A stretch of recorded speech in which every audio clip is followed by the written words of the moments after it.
Today, after 2 years of negotiations, the United States, together with our international partners, has achieved something that decades of animosity has not: a comprehensive long-term deal with Iran that will prevent it from obtaining a nuclear weapon. This deal demonstrates that American diplomacy can bring about real and meaningful change, change that makes our country and the world safer and more secure. This deal is also in line with a tradition of American leadership. It's now more than 50 years since President Kennedy stood before the American people and said, "Let us never negotiate out of fear, but let us never fear to negotiate." He was speaking then about the need for discussions between the United States and the Soviet Union, which led to efforts to restrict the spread of nuclear weapons. In those days, the risk was a catastrophic nuclear war between two superpowers.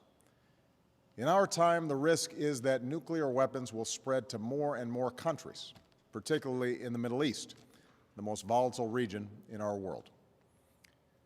Today, because America negotiated from a position of strength and principle, we have stopped the spread of nuclear weapons in this region.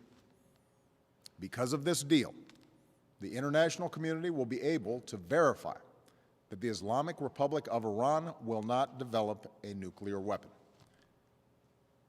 This deal meets every single one of the bottom lines that we established when we achieved a framework earlier this spring. Every pathway to a nuclear weapon is cut off, and the inspection and transparency regime necessary to verify that objective will be put in place. Because of this deal, Iran will not produce the highly enriched uranium and weapons-grade plutonium that form the raw materials necessary for a nuclear bomb. Because of this deal, Iran will remove 2/3 of its installed centrifuges, the machines necessary to produce highly enriched uranium for a bomb, and store them under constant international supervision. Iran will not use its advanced centrifuges to produce enriched uranium for the next decade. Iran will also get rid of 98% of its stockpile of enriched uranium. To put that in perspective, Iran currently has a stockpile that could produce up to 10 nuclear weapons. Because of this deal, that stockpile will be reduced to a fraction of what would be required for a single weapon. This stockpile limitation will last for 15 years. Because of this deal, Iran will modify the core of its reactor in Iraq so that it will not produce weapons-grade plutonium, and it has agreed to ship the spent fuel from the reactor out of the country for the lifetime of the reactor.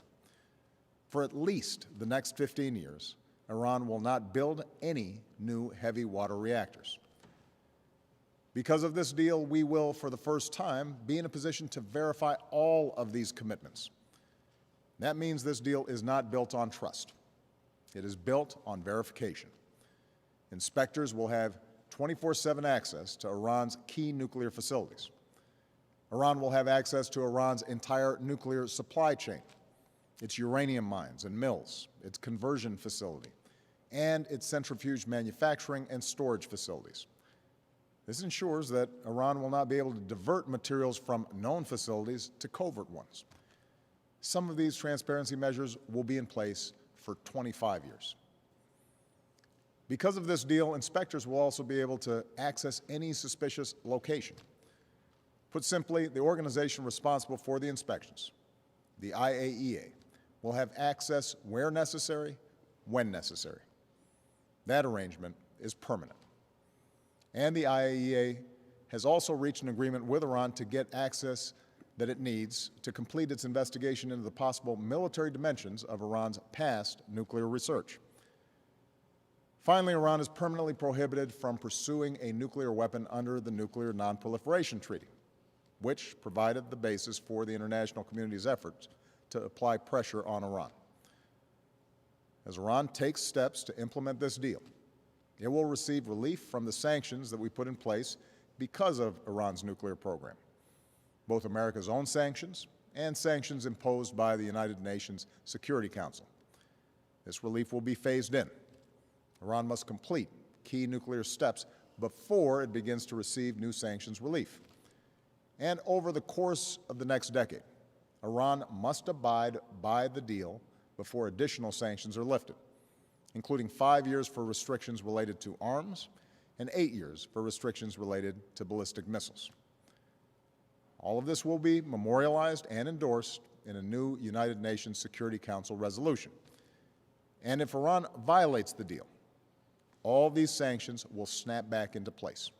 So there's a very clear incentive for Iran to follow through, and there are very real consequences for a violation. That's the deal. It has the full backing of the international community. Congress will now have an opportunity to review the details, and my administration stands ready to provide extensive briefings on how this will move forward.